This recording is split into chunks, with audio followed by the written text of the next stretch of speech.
This is the thing about the older people, Caylee. We forget.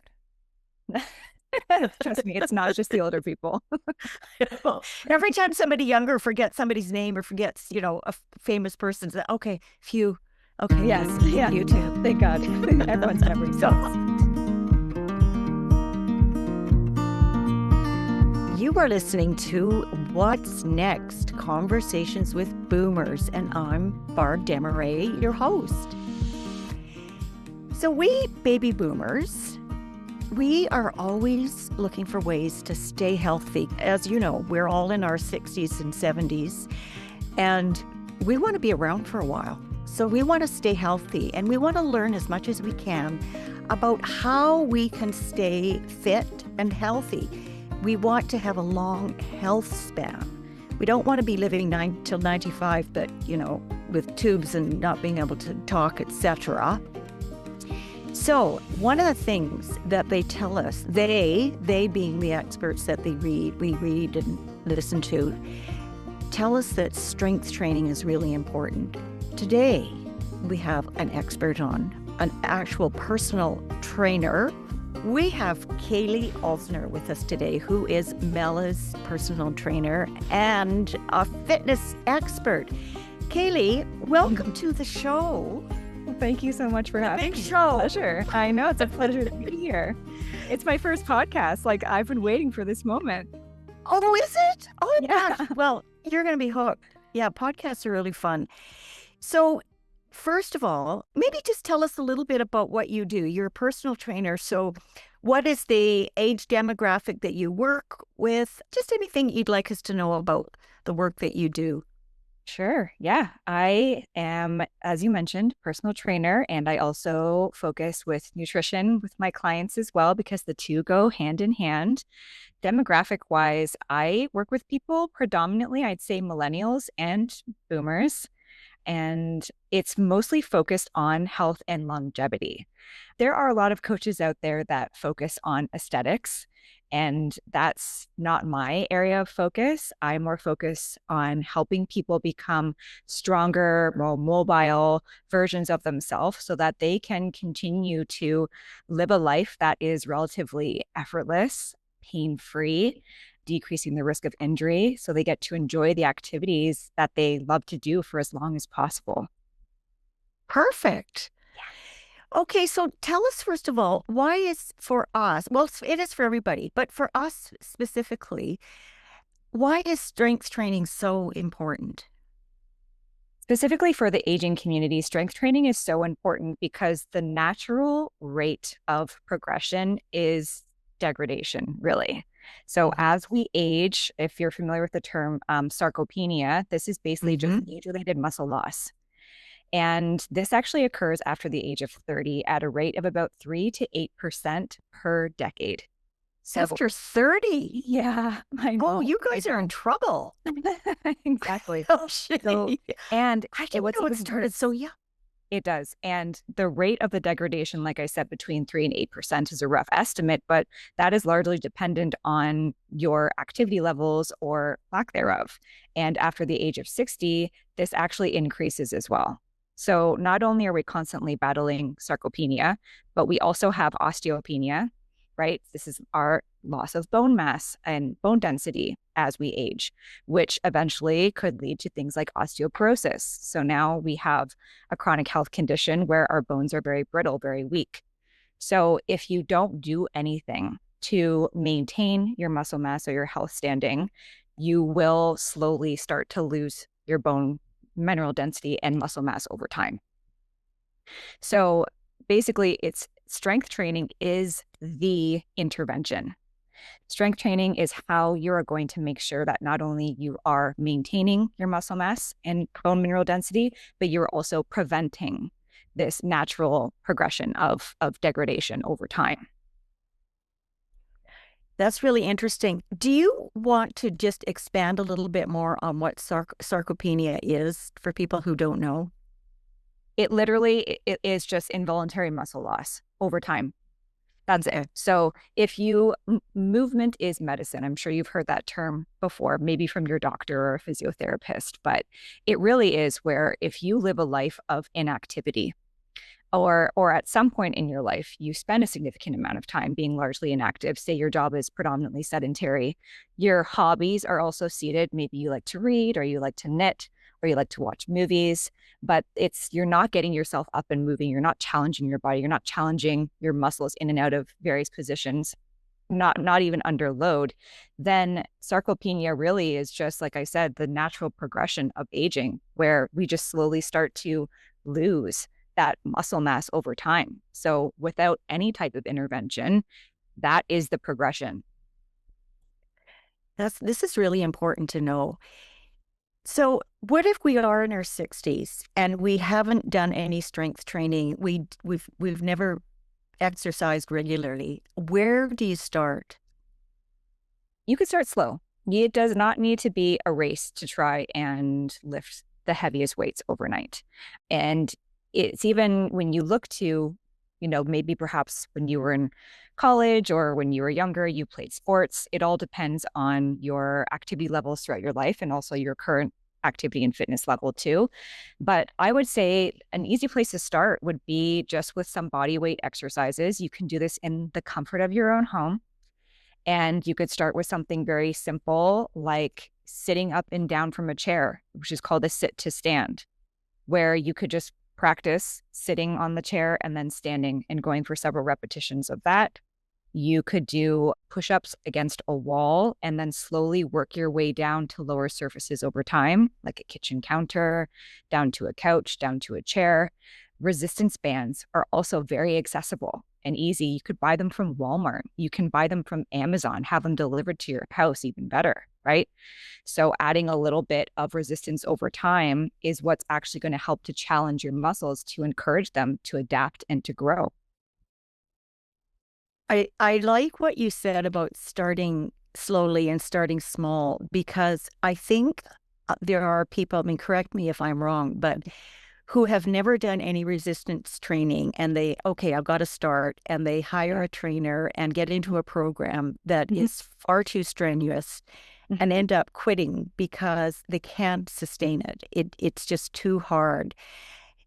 We're Yeah. more apt to stick with something if we start slowly. And even, I mean, would you say even 5 minutes? If you start with 5 minutes and then increase that to 10 minutes.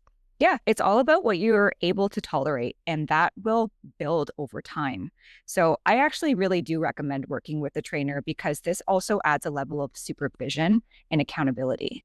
I mean, honestly, like the best would be if you do have access to a gym or a facility, is also still a great place to start. It can be very intimidating, which is why I always say maybe starting at home, gaining a little bit of confidence just in your own body could be step one.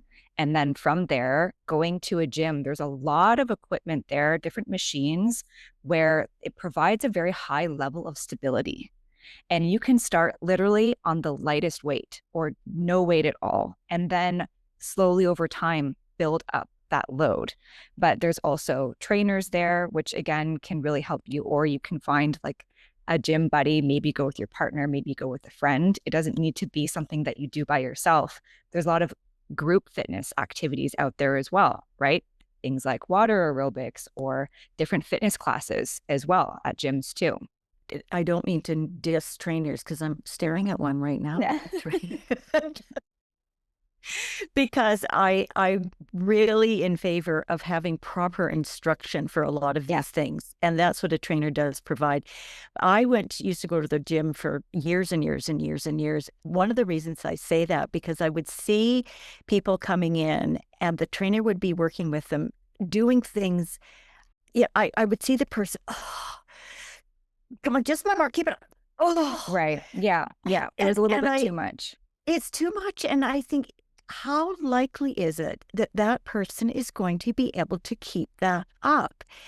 But what you're saying is, start at home and start really small, and not even just the resistance being your own body. Is that what did I hear that correctly? Yeah. Yep. Yep. And then slowly you can build up to something. So I think that's really I think that's really good advice. Yeah, there's a lot of YouTube videos as well. And you can choose it. You can make things very specific. You could find something for your age demographic. You could find something for, like rehabilitation or like a workout if you have like arthritis in your knees, or perhaps you have, something going on with your hips or a shoulder joint or something. You can find almost anything. And I mean, maybe not. Chat GPT might not be something that boomers are overly enthusiastic about. I know myself as a Hey, I love Oh that. no, Barb Do you? loves it. okay. Barb has a new best friend in Chat GPT, and we call her Patricia. Yeah, Oh my God, I yeah, love I But there you go. I mean, like that's also another avenue to try and just be like, write me a very simple beginner friendly program. And you can just put in all of your specifications. But when it comes back to what you said about trainers, pushing their clients too hard, I think that finding when like the word personal in trainer, really, I take that part very seriously because people chose me as their coach because something that I did or said or something about me resonates with them on a personal level. And the more that you take the time to find the right coach for you, then being pushed beyond what you're physically capable of would not be a concern. Like I look at my job as making sure that my clients are safe because working out is quite a vulnerable experience. You're in your body and you're doing things that are very uncomfortable and you're pushing yourself wildly outside of your comfort zone. So working with a coach that makes you feel seen, heard, validated, and safe is really important. So take your time and find the right person, the same way that you would, a therapist or a doctor or like any other professional. You want to make sure that you're working with the right person. So you want to find somebody that gives you that balance because you want to be challenged, but not too much. Definitely. You want to be able to push yourself just a little bit, but not so much that it just becomes too much of a chore to want to do it again. Definitely. You want to be able to enjoy it. You want to enjoy it, exactly. So what are the things that we should avoid at this age? I don't think that there's any specific exercises that necessarily need to be avoided that are just completely off the table. I think this largely depends on, again, your health and current fitness level. If getting off of the couch is difficult for you, if you are, like I said, using the example of having arthritis in your knees, you're probably not going to want to start doing high intensity jumping exercises, right? Like burpees probably aren't a great option for you. So that then in that way, I would say that you would want to avoid certain exercises. But certainly, I think that it all just depends. And like I said, there are progressions and regressions to every movement pattern. There are different equipment that you can use that provides more stability and then less stability as you start to advance in your athleticism and your form. So if I was to walk into a gym, what machines would I be wise to aim for? There's always that part in a gym when it's just like all machines and they all work on like one specific muscle group. I think this is great for the aging community because, again, it provides a very high level of support. So you could do something for, let's say, like a shoulder press machine. You could do a chest fly machine.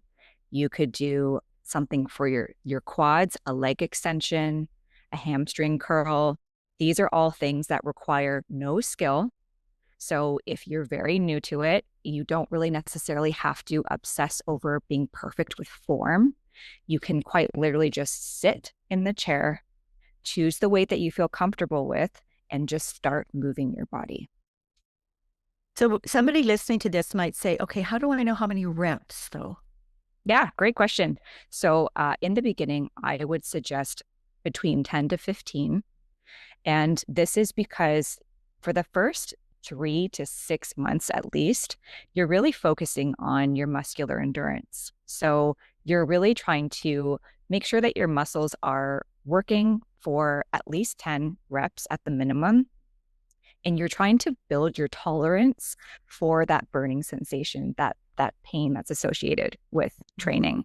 So if you keep your reps relatively high, you'll likely keep your weight relatively high as well. And this will help to lower your risk of injury so that you're not going too heavy too fast. Mm-hmm. When we start to get into rep ranges lower than 10, that typically requires quite a bit of strength. So in the beginning, we can aim for those higher rep ranges, which will require us to work with lower weights. I see. Okay. Does that make So sense? start with 10 to 15 reps. Yeah, and you can go for like 2 to 3 sets. So you could Okay. choose, let's say you could choose 5 exercises. And you could, if you wanted to, you could have an upper body focus or you could have a lower body focus. But honestly, I recommend doing full body. Mhm. Let's say you're going to go to the gym twice a week. You'll just do a couple of exercises for your upper body, a couple for your low body, 10 to 15 reps of everything. And you could go for about 2 to 3 sets. And you'll want to take at least a minute of rest in between each set. Okay, I was going to ask you that. Yeah. Yes. About a minute. Okay. Yeah, at least a minute. Okay. And is that enough twice a week? Definitely. Oh, Definitely. okay. I know. That's good to know. Yep. Twice a week, I would say, is like the minimum dosage, let's say, like prescription would be at Okay. least So you twice. don't have to be going every day. Oh, goodness, no. No, definitely not. No, not even for, honestly, not even for intermediate to advanced lifters. Don't need to be going every day. If you're working within the correct intensity, so that's just a term to describe how challenging your lifts are, training 3 to 4 days a week is more than sufficient. And twice a week is enough if you're new to build new muscle mass. And it's also enough to maintain your muscle mass. Okay, this is encouraging. So it's possible to build new muscle mass. Definitely. Yes, it is definitely possible to build new muscle mass past the age of 60. Just by doing so, the first thing that you told us to do was getting up and down from a seated position. So if you're somebody that's just creaking, and you work at this consistently, you will be able to get up with much less effort. Yeah, eventually it won't be you sitting on the chair, perhaps having your hand behind you and your hands on your thighs to, get yourself up or holding onto a table. Eventually it could be like a touch and go situation where you come down and as soon as your bum hits the chair, you stand back up again. And then guess what? You're starting to do squats. So then we lose the chair and now we're doing body weight or air squats. Eventually you start, you unlock 10 reps, you unlock 15, you unlock 20. Okay, let's add some weight to this. And again, it doesn't need to be a dumbbell or a weight. You can find something in your house, fill a bag full of groceries or something, grab a bag and hold on to that and add some resistance. So just squats in themselves without hand weights, you're just doing squats, that is considered resistance training still? Because you're lifting up your body? This would, yes and no. I would say that, so our body responds to the way that we build muscle mass is to be moving under load because our muscles need to be challenged and they need to be challenged under various positions when they're stressed, which is under load. So if in the scenario where getting off of the couch is very challenging, then I would say start with body weight squats. If a body weight squat is something that isn't very challenging for you, you'll want to add load as soon as possible. So resistance training, right, is adding that extra resistance on top of body weight. That's the most effective way to build muscle mass. Okay, describe how to do a squat. I would say to do a squat is almost just like sitting down into a chair. It is a knee dominant exercise. So you'll want to think about bending into your knees and your hips are also going to bend as well. Your stance is largely dependent on femur length. I know that I don't want to get too sciencey, but limb length does play a role in how people's squat will look. Some people think that it's absolutely necessary to stay completely upright in a squat as your knees move. But if you're part of the long femur club, you kind of fold in half as you squat. So everyone's stance is different, but find a good sturdy stance, bend the knees, bend the hips, try and get as low as you can to at least maybe 90 degrees. And then we try and just drive straight back up to stand. And again, 10 to 15 reps. Yeah. Yep. And then a minute interval. And then you said about three 2 to 3 sets. Yeah. Sets. So that's like how many rounds you do it. Yeah. Right. Yeah. Couldn't think of that word, sets. Yeah. It's okay. Okay, starting with hand weights. You've never done hand weights before. Start with 5 pounds, start with 2 pounds. Yep. Either or. Again, like it really all depends. Like what's hard for you? Playing with your grandkids. Like that's a huge motivator for people in the aging community, is wanting to play with their grandchildren and, kneel on the ground with them and pick them up. So if holding your grandchild is really exhausting for you, then maybe starting with 2 or 5 pound weights is where you go.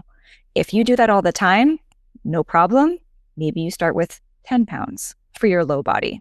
Upper body can be a little bit different, especially for anyone that has never had a job or done anything where their upper body basically was, in use. Let's say you had to do anything where you were moving things from here to there or overhead.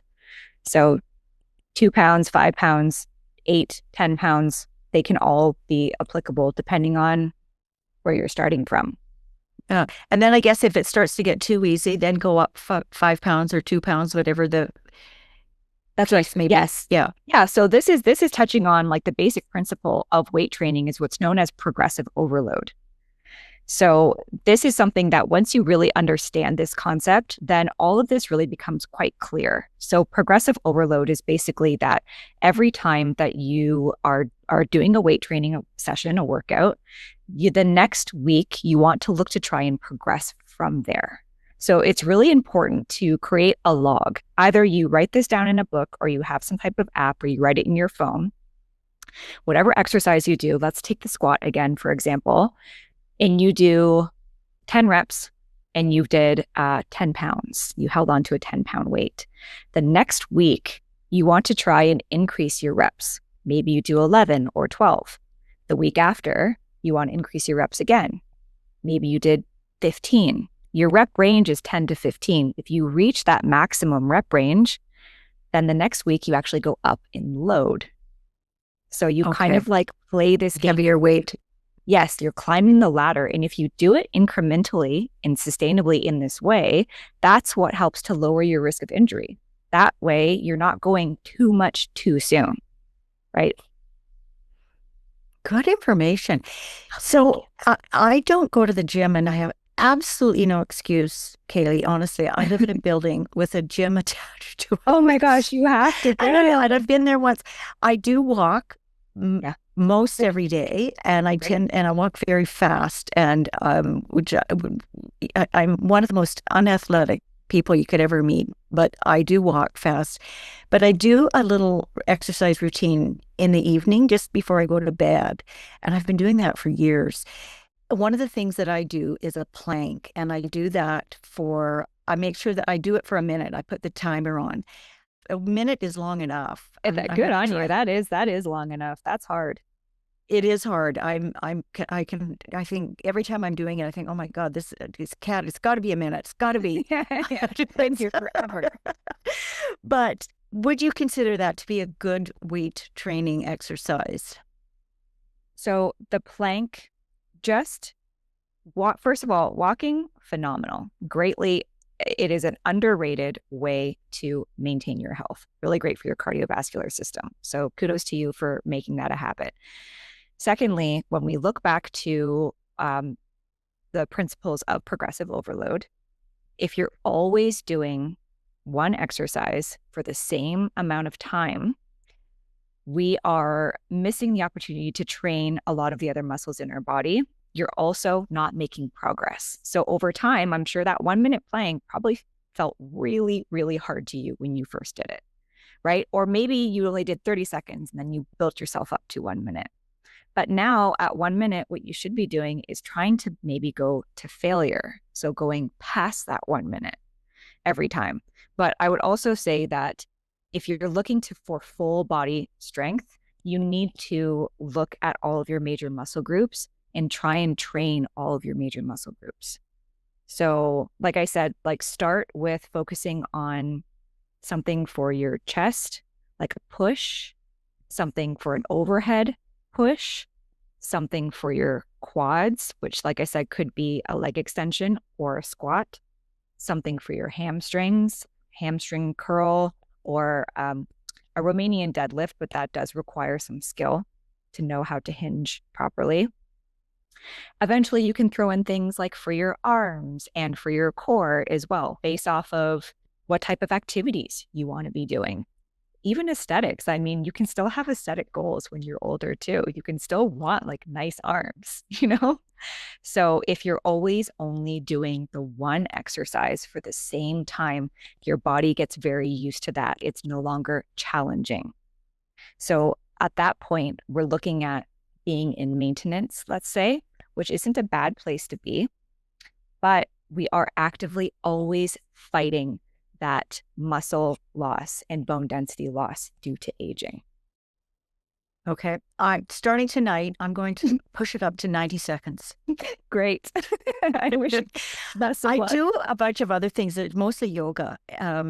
So because there's, I want to be flexible also. And I do want to be able to continue to get up off the floor, as you say. Yes. And I do have a grandchild and I'm on the floor a lot. So I want to be able to, continue getting up and down. And we sometimes do yoga together. Oh, cute. Very cute. He's just about to turn 4. Yeah. Yeah, Ma, let's do a happy baby pose. Yeah. I love that one. Just lie on your back. Yeah. And do you do yoga at all? And if you do, what are your thoughts around yoga for our age group? I have dabbled in yoga, and it is not something that I practice regularly. It's just not my chosen form of movement, but I have enjoyed it. I would say, honestly, anything that you really love that gets your body moving, I'm always going to be an advocate for that. Always going to be an advocate for that. So, anything that gets you standing, that gets you moving in and out of different positions, challenging positions, that gets your heart rate up. These are all positive things that have a positive return on investment. So huge advocate for yoga if that's your thing. But I will say a lot of people choose yoga because they think that it's going to help them improve their flexibility. Your balance, coordination are also things that yoga is really great for. Mindfulness, which I'm sure is a huge part of the yoga practice, which is also exceptional. But you can also improve your flexibility through strength training as well, because you are stretching your muscles and you're challenging them under load. So this inherently also does improve your flexibility. So it doesn't necessarily need to be a one or the other. I think that they complement each other, actually. Which makes sense. Yeah. Yeah. And do what you love, because we're much more motivated to do something consistently if we love it. Definitely. If we enjoy doing it. Okay, let's just sort of go back to the person that really has never exercised regularly, but we all know we have got to do some resistance training, even starting without weights, with using our own body. So just go over once more those things that we can start with. You were talking about, push up against the wall. Yeah. Push-ups are actually super challenging. Ask anyone, really. And it doesn't need to be like you need to start on the ground or even on your knees. We can start against a wall. Once you unlock 10 reps, you work your way up to 15. That starts to feel easy. Try the kitchen counter. That's probably the next lowest surface. Same thing, work your way from between 10 to 15 reps. Once that starts to feel easy, move to a lower surface from there. If you have stairs in your home, you could do step-ups on your stairs. I actually started doing these with my parents. This is how I got my parents into weight training recently. Oh, so tell us, how do you do a step-up? You can, at first, if they seem really challenging, you can hold on to your railing, but you'll just be choosing just one step or maybe skipping ahead 2 steps, depending on how large your stairs are. And you'll just take 1 step up and then 1 step down, stepping up, stepping down, quite literally like stepping up, right? It's in the name. Eventually, over time, if this becomes easy, you can try and do it unassisted without holding onto the stairs. And if that starts to feel easy, you can hold on to weights and do this as well. It doesn't necessarily need to be stairs. Maybe you can, again, from Walmart or from Amazon, you can buy like an aerobic step, just a small platform to step up and down onto. I mean, if you're crafty, you could build one from like scrap pieces of wood. Like these things don't need to be fancy. If you have a porch, and it's like nicer weather, you could do this stuff outside even. So you don't need to have a lot of equipment. A couple of resistance bands and just different surfaces in your home can be a very easy and approachable way to start. And resistance bands, as you mentioned, they're super cheap and really easy to buy. You can get them off Amazon, Walmart, or anything. And again, there's different strengths of resistant bands, aren't there? That's right. Yes. So whenever you buy them, you'll typically get them in like a pack, and you can do like the long loop bands, or there's the smaller loop bands. So if we wanted to do the long loop bands, for example, and you want to do some exercises, let's say you stand on the band, you hold it, and you want to do an overhead press, you'll start with the lightest band. Same thing. And work your way with your palms like this, holding the band right here. Hand is your palms. Okay, that way. Okay, thank you. Yeah.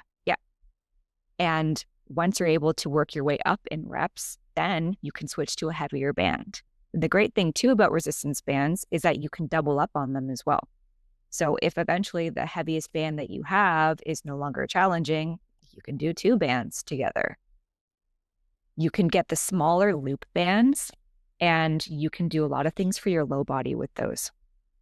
So you can do some work for your squats, for example. You can put a band above the knees, perform your squats with the band above the knees. Now we're getting a little bit more activation from our glutes, and you're going to feel this one. It's going to start to burn a little bit faster.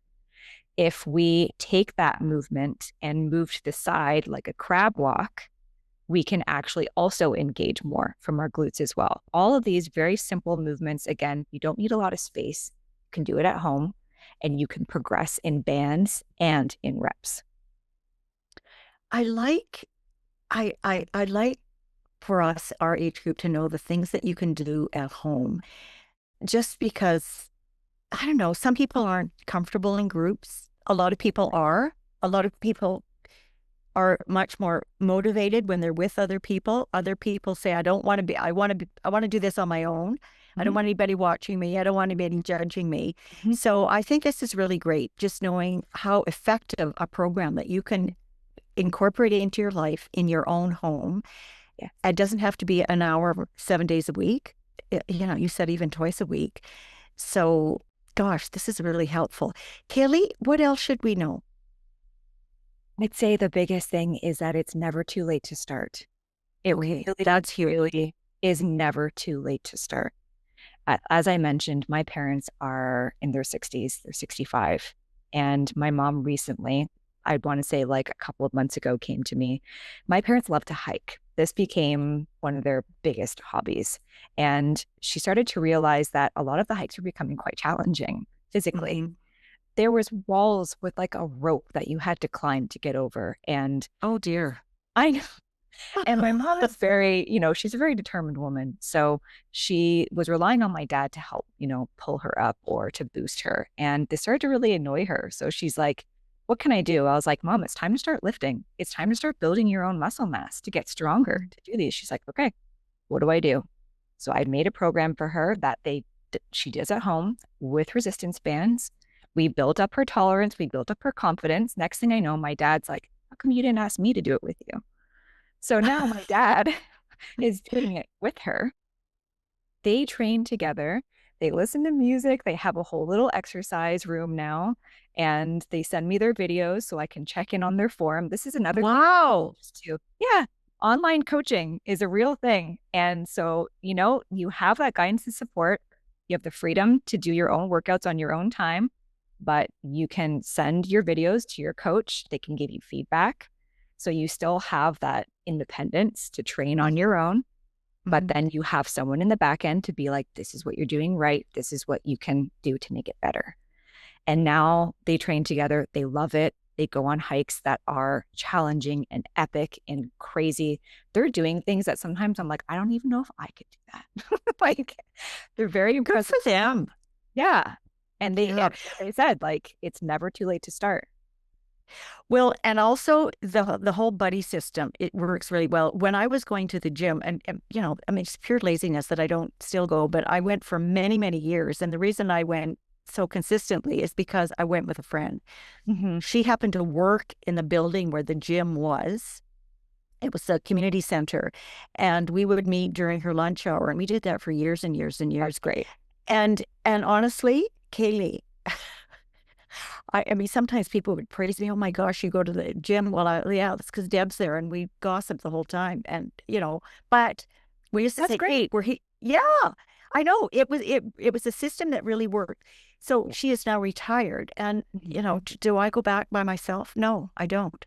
Well, But the support system, like you mentioned, is huge. You know, like if you oh, it was everything. It kept us both going. It is a huge motivator. And there's some accountability. And honestly, I never, ever, ever thought to, oh, I don't feel like going to the gym. It was because I'm going to go and hang out with Deb for an hour. And we did a whole program, but we were talking the whole time. So you find ways that make the workout easier. Yeah, definitely. And I mean, that's one thing. And you also mentioned motivation. And I get asked that question a lot too about, how do you maintain motivation to want to keep going? And the shorter answer is that you don't. I mean, like, I've been training for years and years and years, and like the amount of times that I don't want to go to the gym, but like I do it because it's a habit and because I just feel like I should. I have to. I should. Every time after you finish a workout, tell me you don't feel amazing. Oh, yeah. Right? Yeah. Nobody's going to say, I wish I hadn't gone. Nobody says that. Exactly. Yeah. So like sometimes you know what, you just got to drag your butt there. And maybe it's because you're going with your friend. Maybe it's because you like the music that you get to listen to when you're at the gym, whether you bring your own or you just listen to what's there. Or if you're doing it at home, maybe you get to watch a show. Put on, you can do it in front of watching a show. Maybe you like listening to podcasts, but like you can pair it with something that you enjoy doing while you're doing something that maybe you didn't necessarily want to do at the time. But like once you start sweating and you start moving your body, like your endorphins start kicking in, like you feel pretty good and you don't want to leave. You want to stay there and you want to finish, right? Humans, we have a really high reward center. So accomplishing something like a workout is like a huge check for us. I did something hard today. I conquered something today. And that feels really good for us. Yeah. And there's such a big payoff. I have this nightly routine, as I said, and I do it every night, but it's, like it's only 10, 15 minutes. It's just part of my routine. It is just, it's like brushing my teeth. Exactly. I'm going to start getting ready for bed. Now, the first thing I do is do my exercise. But all to say that we can create new habits. We can create new routines. It's finding what works for you. Yes. And, I know that I can start going to the gym. I just have to make it I just have to create a new habit. I just have to maybe make it part. Whatever your nighttime routine is right now, are you using any type of like equipment? Is it body weight movements? I use different. I have not well, there are like resistant bands, but they're about that wide. I do use them when I'm doing I do bridge pose quite often, and sometimes I put them between my legs for bridge pose. I use a bolster for some restorative type yoga poses if I'm really stressed. I use a yoga mat. So that's considered equipment. Yeah, I mean, like look for ways to make what you're already doing more challenging, to be more intentional about challenging yourself and challenging your body. That's where you personally could start. You don't necessarily need to go to the gym right now. Maybe that could be something that you cross that bridge one day. Maybe you find a new friend that will want to go to the gym with you. Maybe you find that friend at the gym and you find that. Yeah, I think that could easily happen. Yeah, I could. Yeah, I mean, people find love in the gym all the time. Yeah, you never know, right? Yeah. Well, lots of times, like right now, I've got really sore glutes, and so I've been working on things that stretch and work out glute muscles. And sometimes my lower back is sore, so I work on things. I do cat cows, which help with the back. Yep. Because I'm also mindful of doing things that calm us and Definitely aid towards a good sleep and those kinds of things. There's so many things to think about, Caylee. I know, but I think of doing things that really gets you out of your head and puts you in your body. Yes. Because, there's so much going on in our life where we're constantly thinking about all of our responsibilities and the people that we have to care for and this, that, and whatever. And taking 30 minutes to an hour a couple days a week to do something for you that puts you in your body, that is also a huge benefit to weight training. And again, like it's stressful, it's stress on your body, but it's a stress that has a return on investment. Yeah, absolutely. Gosh, this is such helpful information. Oh gosh. Hey, I hear you're moving to Vancouver.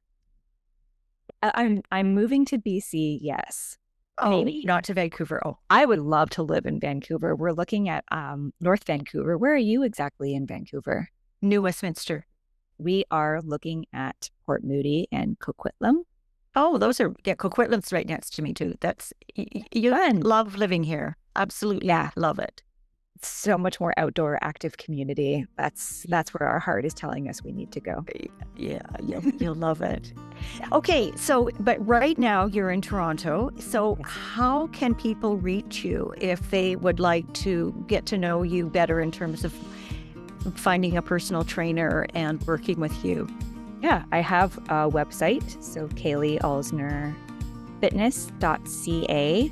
And if you are on social media, I am also on Instagram as Coach Caylee, spelled Caylee. I'm also on TikTok, but I don't use it as much. Through my website, which can link you to either my email or to, quite frankly, just booking a free discovery call with me if you want to just, get right in there and just have a chat. And certainly my Instagram, if you just want to learn more about me, what I'm like, what type of things that I'm preaching over here. But even if you're not in Toronto, you were talking about, people can send you their videos and you can coach them virtually. Yep. Remote coaching is something that the pandemic really opened up for a lot of trainers. And it basically allows for a lot of flexibility, but also for you to choose a coach that doesn't live in your city or even your country, even if you don't want to. So, I could very well be coaching people in Vancouver from Toronto or from all around the world. And well, as you said, like any other provider, you find a person that you resonate with and you're comfortable with, you feel safe with. Yes. Yep. Exactly. Great. So, okay. Well, thank you again, and take care. Enjoy the rest of the day, and maybe we'll run into you in Vancouver. That would be so lovely. We'll go for a nice walk. Yeah.